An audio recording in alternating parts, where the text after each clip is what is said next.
Another day at the bird feeder.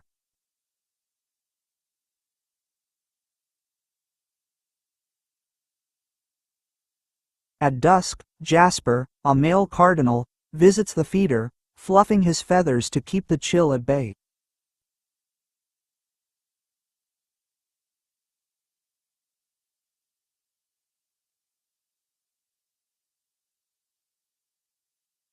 With each puff of his plumage, Jasper seems to grow larger, a striking figure in the fading light.